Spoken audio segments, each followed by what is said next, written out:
Morning guys, welcome back to the channel. I just wanted to take this time out to show you my R35 GTR. So in this video, we're going to talk about my car, what's been done to it, what's happened to it. Just a bit of introductory for you guys.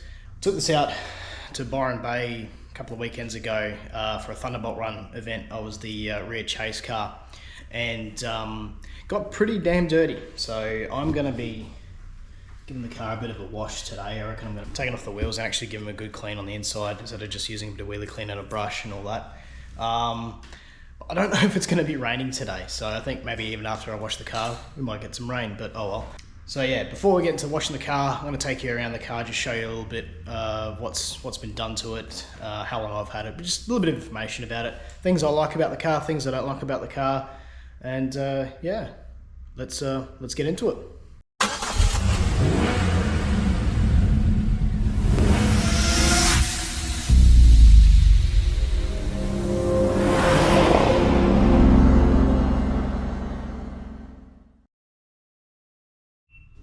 I thought we'd start with the inside of the car.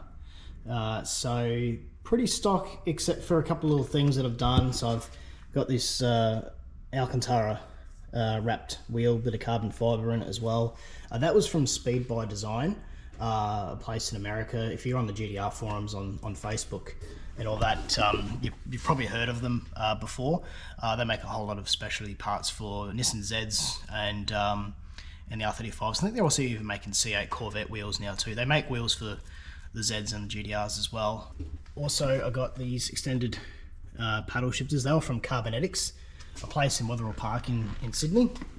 And this one I got off eBay. It's a genuine Nismo shifter. They've also added a bit of carbon fibre to the interior here as well. Just didn't like the shine that it did have before. And it's got the custom dash crack, which a lot of these R35s seem to suffer from. Yeah, but it's custom. There are still a few R35s out there that are actually haven't got cracked dashes, and which is awesome.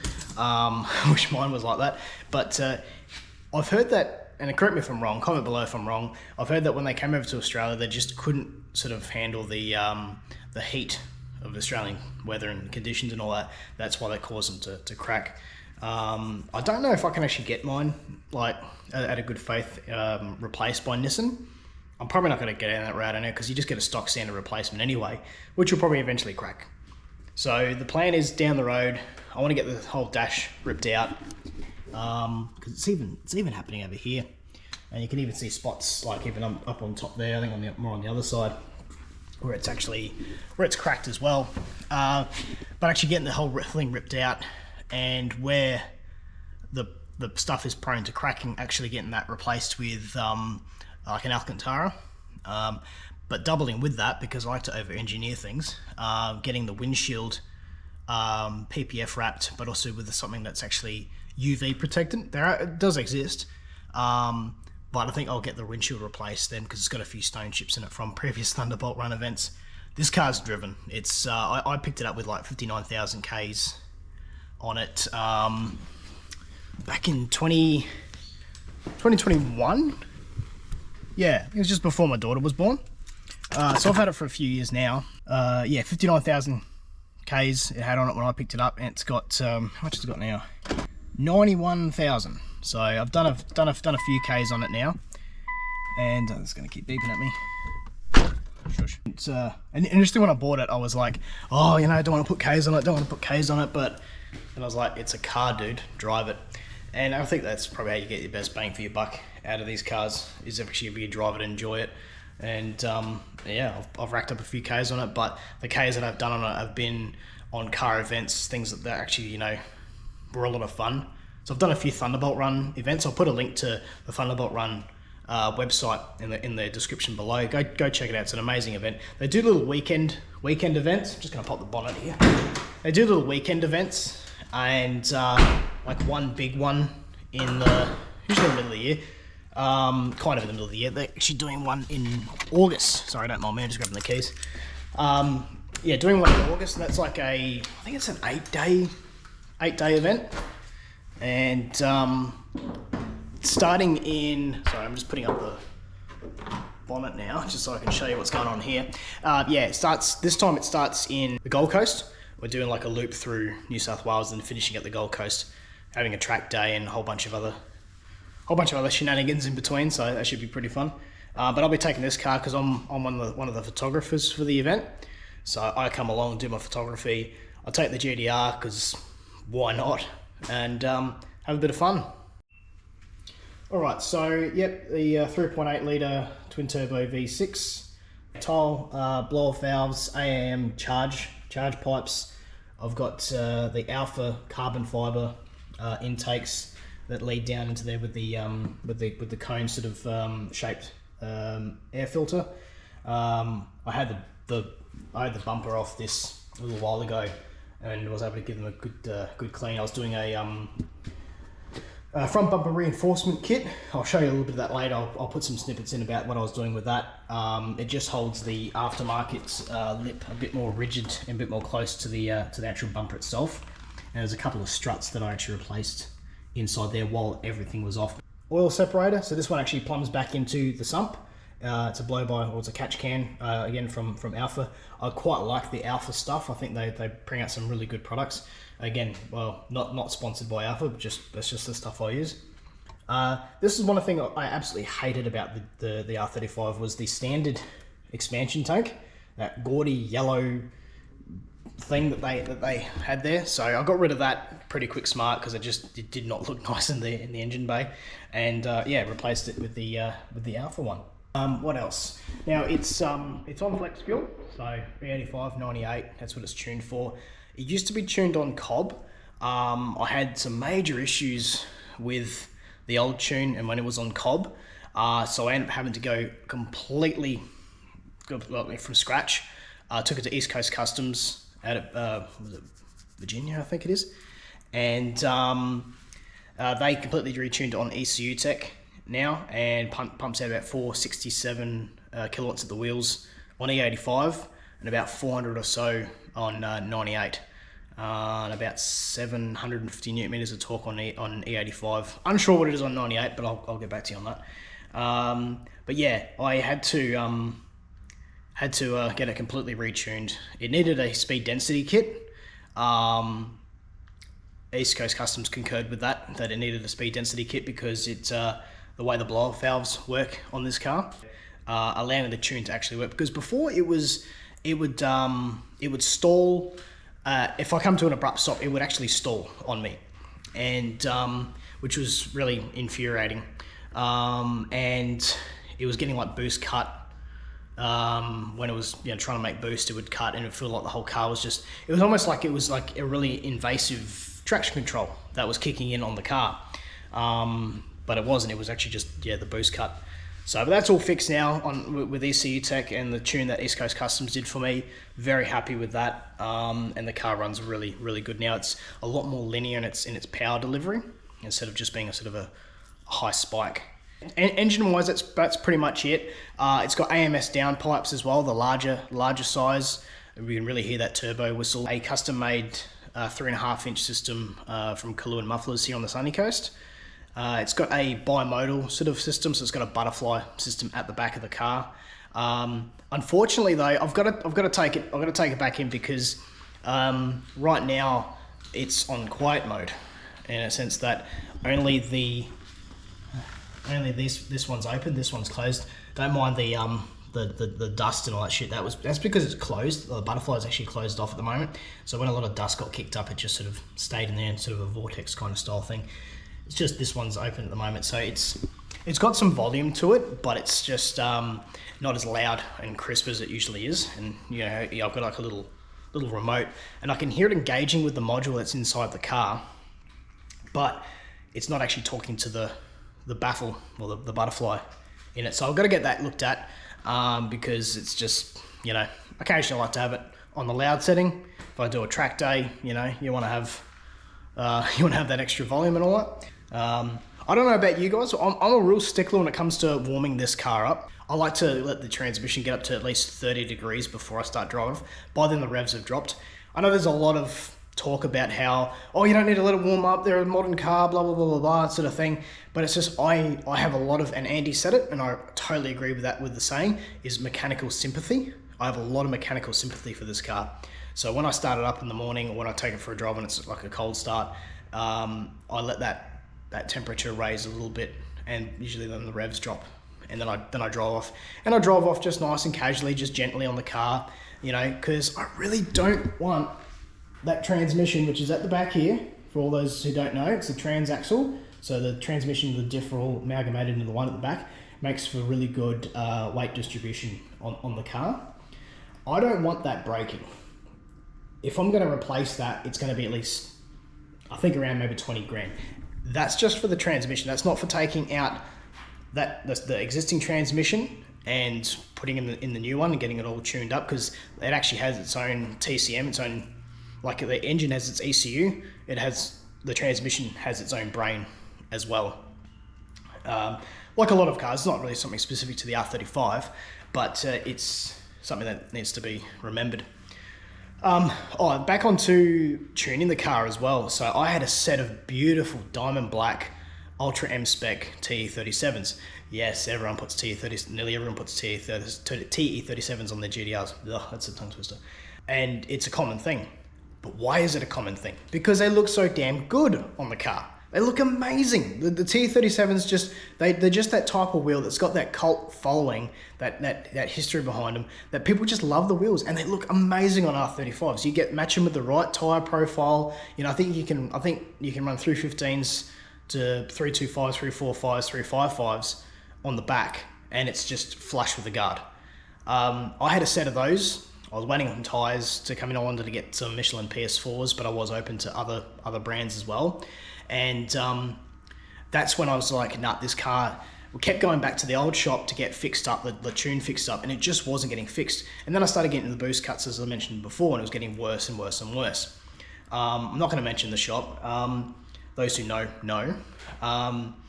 But I could have dipped into the old savings to get it retuned and completely done, you know, everything done. But I was like, nah, well, I'm going to be waiting ages for tires anyway. So I ended up selling the TE37s, got pretty much what I paid for them, which was great. And that money went into fixing the tune on this car. But one day I'll get them again, you know, hopefully soon. But I do love the standard wheels on these. They look great, don't get me wrong, but it's just, you just want that extra fitment, you know, because it comes out nice and flush with the guard, those proper set, you know, wheels or the TE37s. And I don't want to run spaces. Spaces aren't really my thing. I don't know really enough about them. A lot of people do use them. Some people don't use them. Some people don't like them. I just go, you know what? I'm just going to save up and get wheels that are, you know, have that flush fitment from the get-go. Another thing I did to this car was these cars actually don't come with much sound deadening in them. You got the carpet, the metal, and that's it, and you just hear everything. I actually ended up taking apart all the back seats, the sub, this part here, these seats, to get to all the bare metal back here. I actually put a whole lot of sound deadening down here underneath the seats, on the backrest as well, and even in the boot. I actually took out all the boot lining out of the boot and did a whole lot of like I think it was 2 layers. There was stuff that I got from there was like a rubber with aluminium coated on top. They went down first, and I had this other stuff that went over the top of that. I can't quite remember what it is. I have to look it up. But put that in there. That made a little bit of a difference. The exhaust on this though, it sounds great, but it does drone on the highway. So that's probably another thing I don't like about the car. Is the yeah, it does sometimes drone. So I'm thinking, I don't know, maybe a different mid pipe, maybe put a resonator in there. I'm not sure. Comment below if you have had that same problem with your GTR and how you fixed it, because I'd love to hear what you guys did. But yeah, keen to hear what you guys have to say about that. But that's what my first guess was, maybe getting a resonator put in the mid pipe or something like that, or doing something with the exhaust just to mitigate that drone. I don't care if it makes the car a little bit quieter. I'm after a good sounding exhaust, not a stupidly loud one. I'm past all that. My previous car had a VE Club Sport that was cammed, 1/7/8 headers, big exhaust system. It was loud, it was lumpy, it was stupidly low. It was impractical, but it was fun. But it didn't hold a candle to this car. This car is the best car I've ever had. You know, the heritage behind the GTR, the prestige that it carries, the following that it has. Like, I've had people drive past me in Audi R8s, like new ones, and they'll give me the thumbs up because I know what this car's about. You know, and that's probably why they haven't changed the design too much in the last X amount of years that the R35 has been running. So there's probably the one first thing I love about my R35 is the sheer acceleration that this car has. And that's put down to not just the fact that there's a twin turbo V6 and a dual clutch transmission, but it's the all while drive setup that this car has. It produces so much grip. The computers in it that talk to each other and lets you know wheels are slipping, to adjust which wheel has more torque and that sort of stuff. The acceleration is just so smooth and so fast. I love that about this car. And the handling. The handling is just amazing. It's like a 1700 kilo car and it just handles like it's on rails. Obviously couple that with good tires and whatnot. It's got the stock suspension still. I haven't changed that, and I probably will never change that. If I'm going to change anything around the suspension wise, I probably would do the front and rear sway bars. Maybe, I don't know. Think about it. But yeah, the sheer acceleration of this car, absolute favourite. Another thing I absolutely love about this car too is the looks. The styling of this car is just amazing. The lines, you know, it's... Would you believe that this car actually has a better drag coefficient than a Ferrari 458? It cuts through the air better than a Ferrari. Trust me, look it up. It's legit. Now, some people prefer the Ferraris. That's fine. That's all good. But it's just something that's just got a bit of a wow factor sort of deep down with these cars. It's like that the aerodynamics in this car is just phenomenal. Like even on the mirrors folded in at the moment, you got this here channels air all the way back over to its large hips to the wing. Just all these tiny little aerodynamic things about it. Like even in front of the wheel arch, you've got this grille that's actually open that reduces the pressure that builds up under the car. This vent's actually functional. You know, just these little things about it. The styling of these cars, absolutely love them. The handling on this car is just so good. It grips through corners. I haven't even actually explored the full potential of it because I'm just like, surely this car's going to understeer or oversteer. It is rear biased.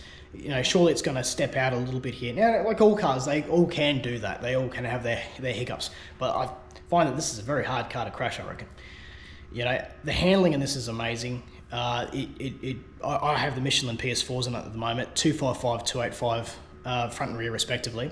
It just hooks through corners like there's nothing. I've never driven such a car that grips so well than this. So it really makes for a really good spirited drive. Another thing I love about this car is the interior. Now, despite what I said before about the dash that cracks and all that, whatever. I bought the car when it already had better dash cracking. It's gotten a little bit worse over the years, but it's not something that I sit there and go, oh, or lose sleep over about. It's there, whatever. One day I'll get it fixed with the Alcantara, like I said before. You know, but I do love the R35's interior. You know, obviously I've made some changes, you know, with the paddle shifters in the steering wheel. It's a bit more chunkier than the standard one, and the Nismo shifter, just those little red highlights, you know. But I love the seats. Take two on that. Me talking about the other thing I have. One of my favorite things about the GTR is the interior. The GoPro got too hot for some reason, and yes, I've had a wardrobe change. I actually ended up just washing the car, let the GoPro cool down and all that. So I'll pick up where I left off from. I was talking about the steering wheel, the Nismo shifter and all that, but what I finished off was with the seats.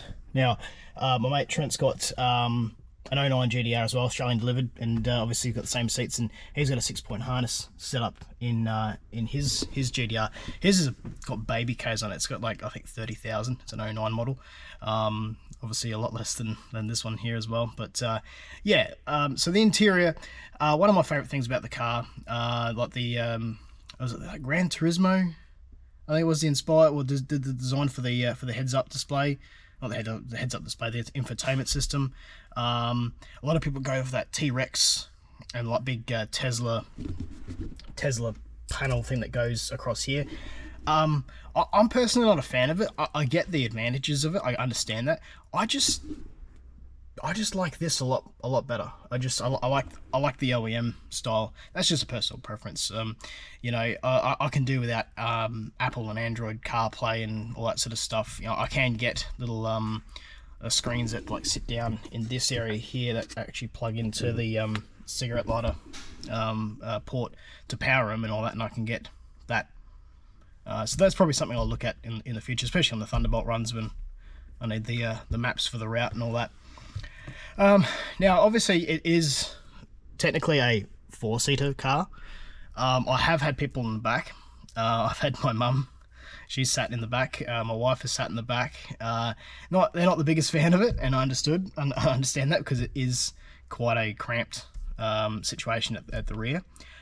So really, I just use it really for more of my storage for my camera gear and things like that, just stuff I need to quickly access. There's another thing about the R35s that are quite special, and that is the massive brakes that these cars have. All right, so they have I'm probably going to get like roasted in the comments, but I think it's a 6-pod at the front, 4-pod at the rear. And I think the rotors, the rotor's slightly smaller on the back. I recently did not recently, it's probably a good year and a half, maybe 2 years. I did a rotor change, and I ended up getting painting the calipers as well to a nice yellow sort of color. But I eventually want to get those powder coated, so it's a lot stronger. But yeah, with the brakes, I find that they're very encouraging. They're very strong. They have a good bite force. So I actually have AMS braided lines on all 4 corners. I had that done a little while ago, just a little AMS goodie that I wanted to put in.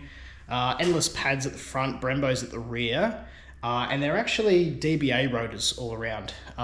They're cross-drilled and slotted. I think next time I'm probably going to go the Speed by Design route. They've got a nice slotted rotor, because I found that the cross-drilled, or the OEM ones, which are cross-drilled, actually presented themselves with stress fractures over time, and I think they were the original rotors from when the car came from Japan, so they're way long overdue, in my opinion, for a changeover. So I ended up doing that. It was a good fun job. Took me probably a couple of days just to do it methodically and slowly and make sure I was doing everything right, but it was a good job. It can actually save you a hell of a lot of money.